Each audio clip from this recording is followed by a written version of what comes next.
राजधानी रांची में अतिक्रमण के खिलाफ नगर निगम का एक्शन तेज है। शहर को साफ और सुंदर बनाने को लेकर हर दिन सड़क पर टीम दिख रही है।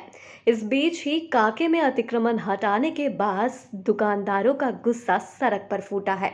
सभी दुकानदार सड़क पर उतरकर पूछ रहे हैं कि आखिर कहाँ जाए, कोई जगह अलॉट की नहीं जाती है।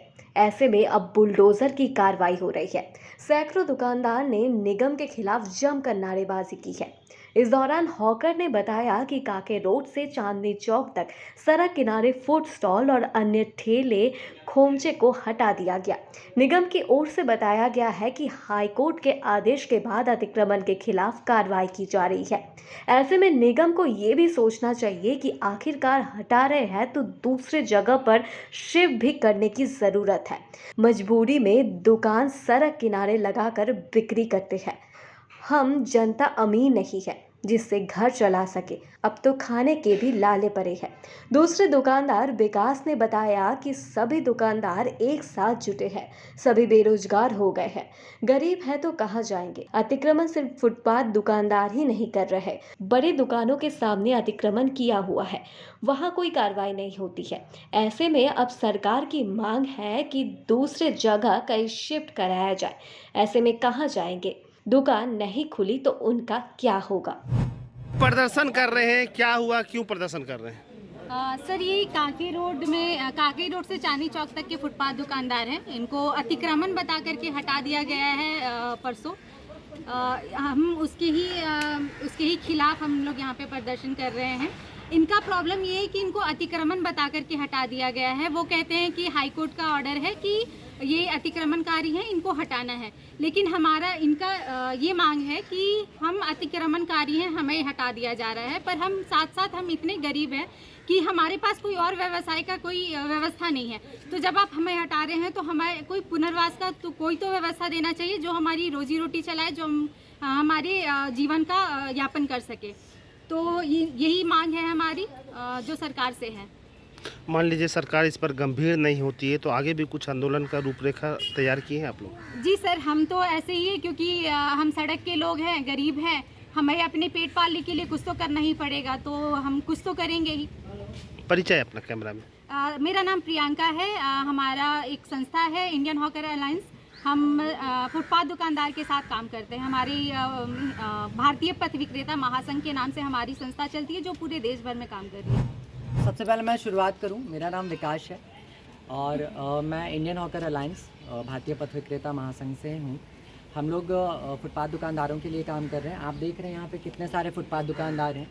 ये यहाँ पे ऐसे ही नहीं जमा हुए हैं क्योंकि इनके पास काम की कमी थी, ये इसलिए जमा हुए हैं क्योंकि इनका जो रोज़गार है, इनका जो रोज़मर्रा का काम है, ये जिसके लिए दिन रात लगे हुए रहते हैं, उनसे बुरे तरीके से इनको बेदखल कर दिया गया है। इनको दुकानें नहीं लगाने दी जा रही हैं। हवाला ये दे रहे हैं हटाने वाले इनको कि नगर निगम से हमें आदेश आया है और हाई कोर्ट का परमिशन है। हाई कोर्ट ये कह रहा है कि हमें इन्हें हटा दिया जाए।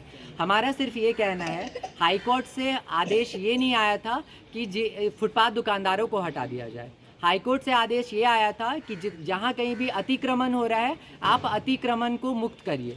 अतिक्रमण मुक्त करने में सिर्फ फुटपाथ दुकानदार नहीं आते हैं, हम अतिक्रमणकारी नहीं हैं। हमारा 2014 का एक्ट है, ये सेंट्रल एक्ट है। उसी के आधार पे 2017 में झारखंड में गजट भी पास हुआ है, यहाँ का स्कीम, यहाँ का रूल बना हुआ है और उस आधार पे ये चीज़ तय था कि जितने भी फुटपाथ दुकानदार हैं, आप उन सब का सर्वे करेंगे, उन सब को सर्टिफिकेट ऑफ वेंडिंग देंगे और उसके बाद उनको अगर उनकी जहाँ पे वो दुकानदारी कर रहे हैं वहाँ से हटाना है तो उनको पुनर्स्थापित करेंगे, कोई एक और सही जगह देंगे जहाँ पे वो हमेशा दुकानदारी कर सकें। इस चीज़ के साथ ही आप किसी को हटा सकते हैं, मगर इन सभी चीज़ों का धड़ल्ले से उल्लंघन करते हुए, इन सब चीज़ों को नज़रअंदाज करते हुए सिर्फ एक चीज़ पे फोकस किया जा रहा है, वो है इन्हें हटा देने पर। अगर ये इनकी जो दिन रात की मजदूरी होती है, दिन रात की जो मेहनत होती है, एक फुटपाथ दुकानदार अगर कोई ऑफिस वाला कर्मचारी हो ना तो उसका भी सुबह 9 से 5 की ड्यूटी होती है, मगर एक फुटपाथ दुकानदार की ड्यूटी 12 से 14 घंटों की होती है। एक फुटपाथ दुकानदार सिर्फ अपने परिवार का भरण पोषण नहीं करता है, एक फुटपाथ दुकानदार अपने साथ साथ अपने जैसे और लाखों लोगों का भरण पोषण करता है। जिनसे वो सामान लेता है वो इन्हीं पर निर्भर करते हैं, जिनसे जो इनसे आके सामान खरीदते हैं वो भी इन्हीं पर निर्भर करते हैं। वो मॉल और रेस्टोरेंट नहीं जाते हैं चीज़ों के लिए। मगर इन सब चीज़ों को अनदेखा करते हुए इनको एक सही व्यवस्था दिए बगैर इनको पूरे तरीके से सिर्फ बेदखल किया जा रहा है। इन पर इस बात पर बिल्कुल ध्यान नहीं दिया जा रहा है कि हाँ इनको कोई और व्यवस्था भी दिया जा सके। पुनर्वास की कोई बात नहीं हो रही है। पुनर्वास की कोई बात नहीं हो रही है, सिर्फ इनको बेदखल करने की बात हो रही है इनक्रोचमेंट के नाम पे। इनक्रोचमेंट और शहर के सौंदर्यीकरण में बाधा क्या सिर्फ फुटपाथ दुकानदार हैं? इनको सड़कों पर अनऑथराइज तरीके से खड़ी गाड़ियां नहीं दिखती हैं, इनको और जो अतिक्रमण करके बैठे हुए हैं वो लोग नहीं दिखते हैं। वो जो सुबह आते हैं शाम को चले जाते हैं, अपना छोटा सा रोजी रोटी कमा रहे हैं, ना चोरी कर रहे हैं ना डाका डाल रहे हैं। वो अपनी खुद की मेहनत से अपनी खुद की पूंजी लगा करके बैठे हुए हैं और उससे अपने परिवार का भरण पोषण कर रहे हैं, मगर वो भी इनसे देखा नहीं जा रहा है। इनको पूरे तरीके से हटा रहे हैं, न सिर्फ हटा रहे हैं, इनका सामान उठा करके ले जा रहे हैं। कानून के आधार पे ये तय था, 2014 सेंट्रल एक्ट है स्ट्रीट वेंडर का, उसमें ये बात कही गई है कि अगर आप किसी को किसी जगह से किसी भी फुटपाथ दुकानदार को अगर बेदखल कर रहे हैं तो 30 दिन पहले नोटिस देना अनिवार्य है। कोई नोटिस किसी को नहीं दिया गया।